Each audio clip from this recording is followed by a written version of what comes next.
सरकारी इदारे बोझ उतारने लगे। एक तरफ महंगाई, दूसरी तरफ बेरोजगारी। वासा फैसलाबाद ने 700 डेली वेजेस मुलाजमीन को फारिग कर दिया। लाखों तनख्वाह लेने वाले अफसरान की शाखर्चियां कम न की। वासा हुकाम का 700 मुलाजमीन को काम पर न आने का हुक्म। 700 घरों के चूल्हे ठंडे, मजदूर परेशान। आपको अपडेट करें इस खबर के हवाले से। सरकारी इदारे बोझ उतारने लगे। एक तरफ महंगाई, दूसरी तरफ बेरोजगारी। वासा फैसलाबाद ने 700 डेली वेजेस मुलाजमीन को फारिग कर दिया। लाखों तनख्वाह लेने वाले अफसरान की शाखर्चियां कम न की। वासा हुकाम का 700 मुलाजमीन को काम पर न आने का हुक्म। 700 घरों के चूल्हे ठंडे, मजदूर परेशान। वासा फैसलाबाद ने 700 डेली वेजेस मुलाजमीन को फारिग कर दिया। लाखों तनख्वाह लेने वाले अफसरान की शाखर्चियां कम न की। वासा हुकाम का 700 मुलाजमीन को काम पर न आने का हुक्म। वकास बेग, डायरेक्टर एडमिन वासा शुएब रशीद के हमरा मौजूद हैं, उनसे मजीद जानते हैं। वकास बेग, आगाह कीजिएगा।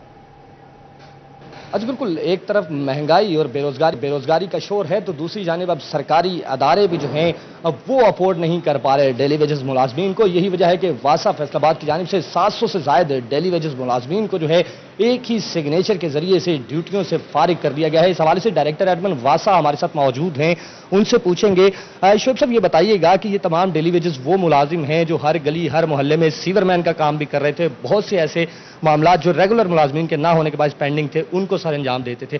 अब 700 मुलाजम जो है वो एक ही दिन में बेरोजगार कर दिया गया। क्या कहेंगे इस हवाले से? क्या मजबूरी बनी वासा की कि 700 मुलाजमीन को जो है वो निकाल दिया गया? बिस्मिल्लाहिर्रहमानिर्रहीम। हाँ जी, हमने कोई तकरीबन 700 के करीब जो है डेली वेजेस मुलाजिम उनको फारिग किया है। उसकी रीज़न ये है कि डिपार्टमेंट अफोर्ड नहीं कर पा रहा एक्सपेंस को बेयर करना, क्योंकि इलेक्ट्रिसिटी चार्जेस, POL चार्जेस और बाकी चीज़ें जो हैं वो कॉस्टली बहुत हैं और डिपार्टमेंट आगे डेफिसिट में है वासा।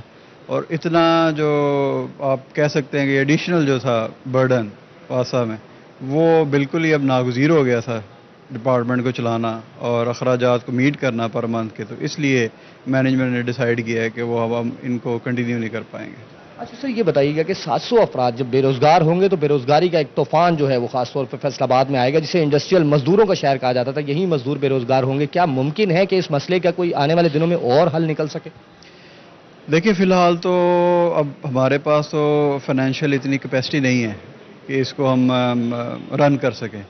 हाँ जी, फ्यूचर में अगर हम अपना ये कोशिश कर रहे हैं कि रेवेन्यू इंक्रीज़ करें और बाकी कोई अगर हमारे पास कोई पॉकेट जनरेट होती है तो फिर हम इसको दे सकते हैं कि इसमें से अगर कोई हो सके इस तरह का तो मामला। अच्छा, बिल्कुल, तमाम तर मुलाजमीन जो कि डेली वेजेस पर काम कर रहे थे वासा में, उन्हें यकमुश्त जो है वो फारिग कर दिया गया है। बेरोजगारी जो है वो पहले इतनी ज़्यादा थी, मजीद 700 अफराद जो है उन्हें आज फैसलाबाद में बेरोजगार किया गया है। डायरेक्टर एडमिन वासा का ये कहना है कि वासा चूँकि पहले ही खसारे में है, तो अगर कोई नई पॉकेट जनरेट हुई मुस्तकबिल में तो दोबारा से इन डेली वेजेस वर्करों का जो है वो ख्याल किया जाएगा, इनको दोबारा से काम पर रखा जाएगा। लेकिन इदारा खसारे में है, तनख्वाहें नहीं दे सकते। वकास बेग हमें अपडेट कर रहे थे, आपका शुक्रिया।